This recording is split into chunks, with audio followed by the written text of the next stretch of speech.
এই ভিডিওতে দেখাবো আপনাদের ওয়েবসাইটের রেফার কমিশন এবং রেফারেল লিঙ্ক কিভাবে কাজ করে। আপনার ইউজাররা যদি আপনার ওয়েবসাইটে কোনো ব্যক্তিকে রেফার করে তাহলে সে একটা কমিশন পাবে। এই কমিশনটা আপনি কিভাবে সেট করবেন এবং কমিশনটা কিভাবে আপনার ইউজার পাবে এবং সেই টাকা কিভাবে উইথড্র করবে এটা দেখাবো। তো আপনার ইউজার কাউকে রেফার করে, যদি রেফার করতে হলে ইউজারের লগ ইন করার পর এই যে রেফার অ্যান্ড আর্ন এই লেখাতে ক্লিক করতে হবে। এখানে ক্লিক করার পর এখানে একটা লিঙ্ক পাবে, একটা বাটন আছে, এই বাটনে ক্লিক করলে কপি হয়ে যাবে, অথবা মার্ক করে ধরে কপি করলেও হবে। এই লিঙ্কে ক্লিক করে কোনো ব্যক্তি যদি অ্যাকাউন্ট ক্রিয়েট করে তাহলে ওই ব্যক্তি যত টাকা খরচ করবে তার 5% রেফারেল কমিশন এখানে দেয়া আছে। 5% এই ইউজার পাবে। মানে আমাদের এই ইউজার নাম এই যে all123, এই ব্যক্তির রেফারেল লিঙ্ক এটা, এই যে রেফারেল লিঙ্ক। এই লিঙ্ক ক্লিক করে অন্য কোনো ব্যক্তি যদি এই ওয়েবসাইটে, মানে আপনার ওয়েবসাইটে অ্যাকাউন্ট ক্রিয়েট করে সে সার্ভিস কেনা বেচা করে, তাহলে তার ওই টাকার উপরে 5% কমিশন ঢুকবে এই অ্যাকাউন্টে। আর এটা কিভাবে কাজ করে আমি প্রথমে দেখাবো সেটা। তো আমরা রেফারে আসবো, আসলে এখানে দেখায় total visitor 0, successful refer 0, conversion rate না, total earning 0, paid earning 0। Paid মানে সে যে টাকাটা উইথড্র করে নিয়েছে সেটা। অ্যাভেলেবেল আর্নিং মানে তার কত টাকা আছে। রিজেক্ট মানে সে উইথড্র করার জন্য যখন রিকোয়েস্ট দিবে, আপনি রিজেক্ট করে দিলে কত টাকা রিজেক্ট করেছেন সেটা। আমি এবার কিছু অর্ডার দিয়ে এবং রেফার করে দেখাবো।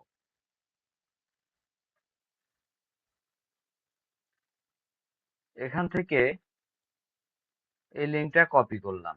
মনে করেন আপনার ইউজার এই লিঙ্ক দিয়ে তার 10টা বন্ধুকে জয়েন করাইলো।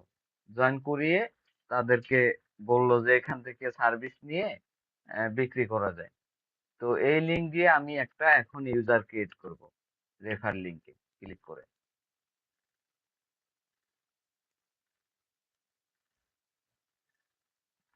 test2 দিয়ে একটা অ্যাকাউন্ট করি, ইমেল দিয়ে দেই test2@gmail.com।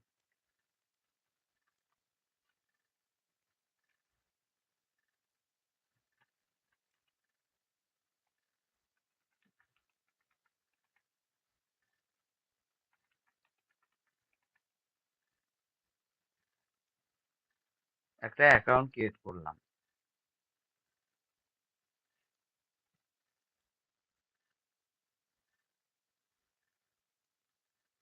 এখন আমি এই ইউজারে আসি, এসে যদি এখন রিলোড করি, দেখাবে এই দেখেন টোটাল ভিজিটর একজন, সাকসেসফুল রেফার একজন, 100% কনভার্সন রেট। মানে আমি একজনকে এই লিঙ্কটা দিয়েছি, ওই একজন ব্যক্তি অ্যাকাউন্ট ক্রিয়েট করছে।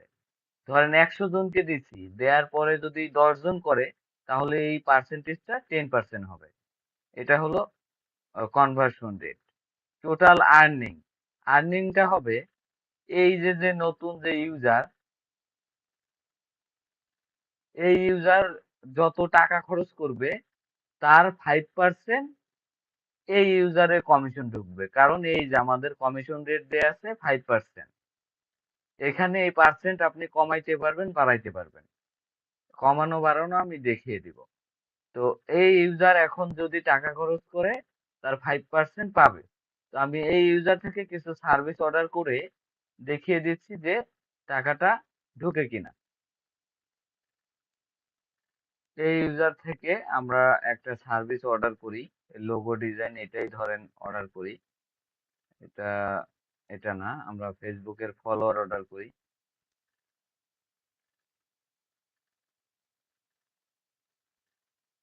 আচ্ছা, আচ্ছা, প্রথমে যে সার্ভিসটা আছে এটাই অর্ডার করে দিই। এখানে লিংকের ঘরে দিয়ে দিলাম একটা লিংক বা টেস্ট দিয়ে দিলাম, যে টেস্ট কোয়ান্টিটি আমি 1 লক্ষ ফলোয়ার অর্ডার করে দিই। এই যে আমি হলো $30 অর্ডার সাবমিট করব। $30 অর্ডার সাবমিট করলে তার 5% রেফারেল কমিশন পেয়ে যাবে। কে পাবে? এই যে ইউজার অল 123, এই ব্যক্তির রেফারেল লিংকে এই যে টেস্ট2 অ্যাকাউন্টটা তৈরি করা হয়েছে। মানে তার বন্ধু, ধরেন এইটা, সে তার বন্ধুকে দিয়ে বলেছে যে আমার সাইটে মানে এই সাইটে আমি কাজ করি, এই লিংকে ক্লিক করে অ্যাকাউন্ট ক্রিয়েট করে তুমিও কাজ করতে পারো। তো সে যদি কাজ করে, ধরেন তার বন্ধু, এখন সে $30 একটা অর্ডার সাবমিট করবে, করলে এই $30 5% কমিশন ঢুকে যাবে এই অ্যাকাউন্টে। আমি একটা অর্ডার সাবমিট করে দেখাই। অর্ডার ক্লিক করে দিলাম। হ্যাঁ, অর্ডার ক্লিক করেছি। এবার আমরা চেক করব যে টাকা ঢুকলো কিনা। রেফার অ্যান্ড আর্ন, এখানে আসলাম। দেখেন এখানে টাকার কোনো অ্যামাউন্ট ঢুকে নাই। কেন ঢুকে নাই? কারণ এই টাকাটা তখনই ঢুকবে যখন এই ব্যক্তির অর্ডার কমপ্লিট হবে। কারণ অনেক সময় আমরা অর্ডার ক্যান্সেল করে দেই, বা এই কাস্টমার আমাদেরকে সাপোর্টে নক করে বলতে পারে যে ভাইজান আমার এই অর্ডারটা ক্যান্সেল করে দেন, ভুলে গেছে, বা যে কোনো কারণে যদি ক্যান্সেল হয় তাহলে তো কমিশন পাবে না। এই জন্য সিস্টেমটা কাজ করবে হলো, এই অর্ডারটা যদি কমপ্লিট হয়ে যায় তাহলে কমিশন ঢুকে যাবে। তাহলে আমরা অ্যাডমিন থেকে অর্ডারটা কমপ্লিট দেখায় দিই, দেখি। এই যে $30 অর্ডার চলে আসছে, এটা আমরা কমপ্লিট দেখায় দিই। দেখেন কমপ্লিট দেখাইছি। এবার যদি আমি রেফারে আসি, এবার দেখাবে তার 5% কমিশন ঢুকে গেছে। এই যে দেখেন অ্যাভেলেবেল আর্নিং $1.51। এখন এখানে লেখা আছে, দেখেন মিনিমাম পে আউট $5। মানে $5 না হলে টাকা তোলা যাবে না। তাহলে আমরা কি করব? আরো বেশি করে অর্ডার দিই, $5 বানাই। অথবা আপনি সেটিং থেকে এই মিনিমাম পে আউটটা কমাইতে পারবেন, $1 করে দিতে পারবেন। তাহলে আমি ওইটাই দেখাই। আপনি সেটিংসে আসবেন, আপনার অ্যাডমিনে আসার পরে এই যে সেটিংসে ক্লিক করবেন। এরপরে নিচে এই যে মডিউল লেখা, মডিউলে ক্লিক করবেন। এখানে দেখেন এই যে কমিশন পার্সেন্ট রেট, এটা হলো কত পার্সেন্ট রেফার কমিশন ঢুকবে সেটা। আমাদের 5% দেয়া। তো আপনি যদি বাড়াইতে চান বাড়াইতে পারেন, কমাইতে চাইলে কমাইতে পারবেন। এই যে দেখেন নিচে মিনিমাম পে আউট $5, মানে $5 না হলে টাকা তুলতে পারবে না। তাহলে আমরা এখানে $1 করে দিই। $1 করে নিচে সেভ চেঞ্জ। এবার এই ব্যক্তি রেফারের টাকা তুলতে পারবে, কারণ আগে ছিল $5, এখন $1 করা হয়েছে। যখন টাকা তোলার মতন অ্যামাউন্ট হবে তখন এই যে বাটন আসবে, রিকোয়েস্ট পেইড আউট। ঠিক আছে? যতক্ষণ পর্যন্ত না হবে পে আউট নেয়ার মতন, মানে টাকা নেয়ার মতন না হবে, ততক্ষণ এই রিকোয়েস্ট অপশন আসবে না। তো আমরা রিকোয়েস্টে ক্লিক করে দিলাম। আপনার ইউজার রিকোয়েস্টে ক্লিক করলে আপনার অ্যাডমিনে চলে যাবে। দেখেন এখন দেখাচ্ছে পেন্ডিং, এবং ওনার এখানে পেইড আর্নিং এটা 0, টোটাল আর্নিং ঠিক আছে, অ্যাভেলেবেল আর্নিং ও ঠিক আছে, রিজেক্ট 0। আর এখানে এই যে ডেট টাইম সহ লেখা আছে যে টাকা তোলার জন্য রিকোয়েস্ট করা হয়েছে, রিকোয়েস্টটা পেন্ডিং এ আছে। তো এই রিকোয়েস্টটা আপনার অ্যাডমিন থেকে অ্যাকসেপ্ট করতে হবে।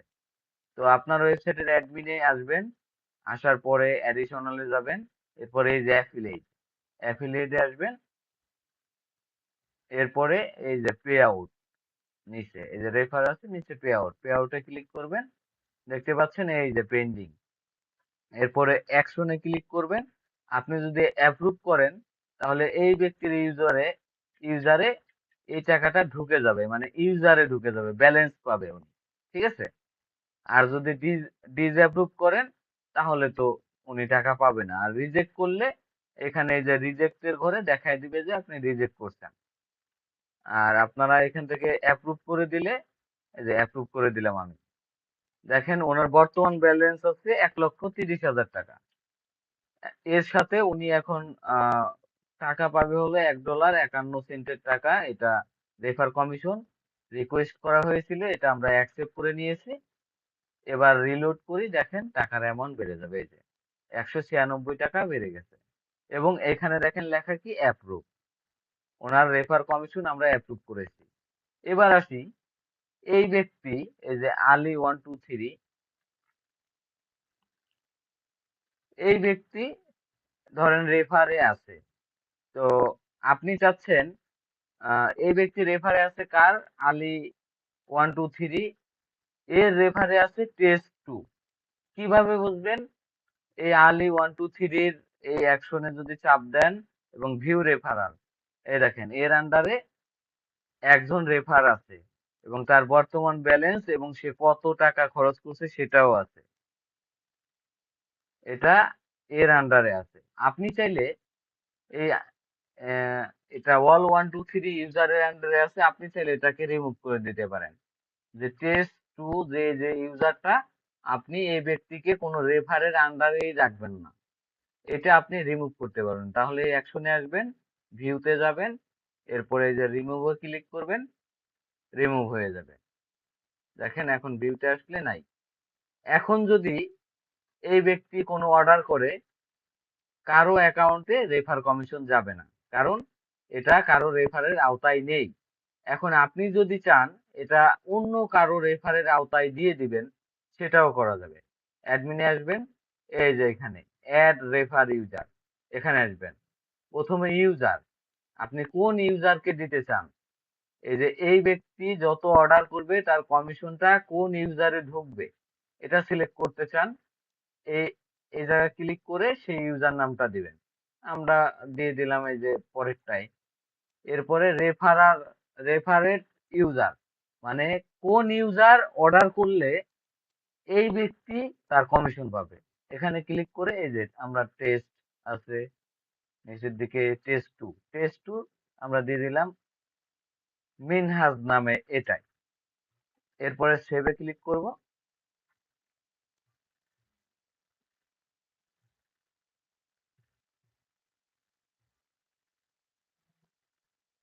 সেভে ক্লিক করলে কিছুক্ষণ ওয়েট করবেন, সেভ হয়ে যাবে। এরপর এই ব্যক্তি এখন যত অর্ডার করবে, এখন এই ব্যক্তির রেফার কমিশন ঢুকবে হলো এই মিনহাস 11 এই ইউজারে। আবার যদি ডিলিট করে দেন তাহলে কোনো ইউজারে ঢুকবে না, আপনি যে ইউজার সিলেক্ট করবেন সেই ইউজারের আন্ডারে থাকবে। আপনি চাইলে এইভাবে ডিলিট করে ম্যানুয়ালি অ্যাড করে দিতে পারেন।